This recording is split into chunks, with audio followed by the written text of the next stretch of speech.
Do we have ourselves a Bombardier of outerwear now? Canada Goose is getting a huge payday from the Manitoba government at $1,100 a jacket. Taxpayers who can't afford Canada Goose are subsidizing those who can. Iconic outerwear company Canada Goose is getting one heck of a corporate welfare check, courtesy of the Manitoba taxpayer. The Manitoba government, or rather, like I said, the Manitoba taxpayer, will be spending up to $1.48 million to help Canada Goose expand its manufacturing operations in Winnipeg. The taxpayer handout is part of a larger $15.8 million expansion that Manitoba Conservative Premier Brian Pallister says will create about 700 jobs. Pallister says the province's handout will help to train sewing machine operators over the next 3 years.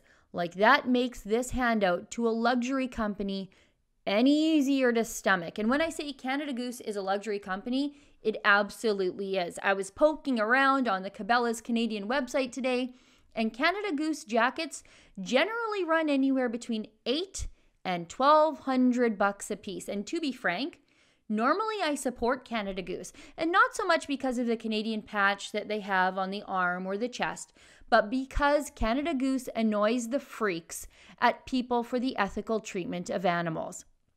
You see, the anemic, protein-deficient busybodies over at PETA don't like the fact that Canada Goose uses coyote fur on some of their jackets and that they use real goose down in their parkas.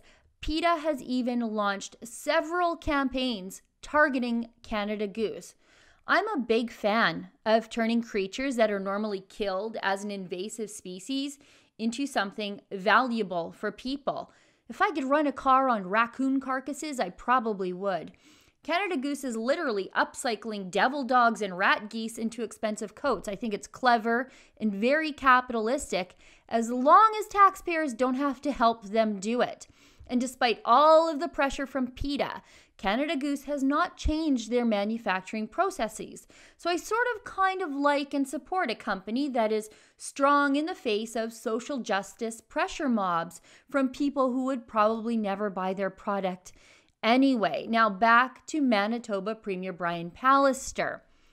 Handing out corporate welfare to luxury item companies doesn't really seem like something a conservative government should really be supporting. We generally lose our minds when Trudeau does it for Bombardier and when taxpayers give rebates to rich people to buy electric cars that the rest of us can't afford. But calling himself a conservative and doing liberally things, well, that's sort of becoming a bit of a habit for Premier Brian Pallister. I mean, just a couple of months ago, Pallister announced his cap-and-trade carbon tax scheme for large emitters. Pallister introduced a repackaged version of Kathleen Wynne's Liberal cap-and-trade plan from Ontario, while Ontario Now and Saskatchewan, both of Manitoba's real conservative neighbors, are fighting the federal government against the federal carbon tax. Now about that taxpayer handout.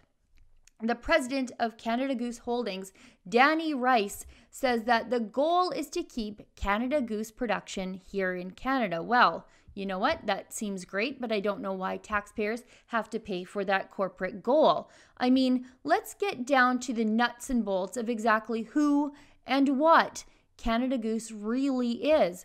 Just last year, Canada Goose was listed as one of Canada's fastest growing companies by CanadianBusiness.com, who reports that Canada Goose revenue has boomed by 393% over the past 5 years, earning it the number 171 spot on the 2017 Profit 500 ranking of Canada's fastest growing companies. So why on earth are taxpayers giving money to Canada's fastest growing businesses? For patriotic nostalgia? You know what? I'll watch some Littlest Hobo reruns and listen to Anne Murray if I ever get a hankering for some nostalgic Canadiana. Thank you very much, and I promise it won't cost the taxpayers a red cent. And to say that Canada Goose is a Canadian company, well, really that's a bit of a stretch of the definition. 70% of the company was acquired by an American firm, Bain Capital, in 2013, and the rest of the shares are now publicly traded. Sure, Canada Goose HQ is still in Toronto, and of course the company provides jobs to Canadians, but so do thousands and thousands of other companies, and those companies, well, they do it all without a penny of taxpayer cash. For the Rebel.media, I'm Sheila Gunn Reid.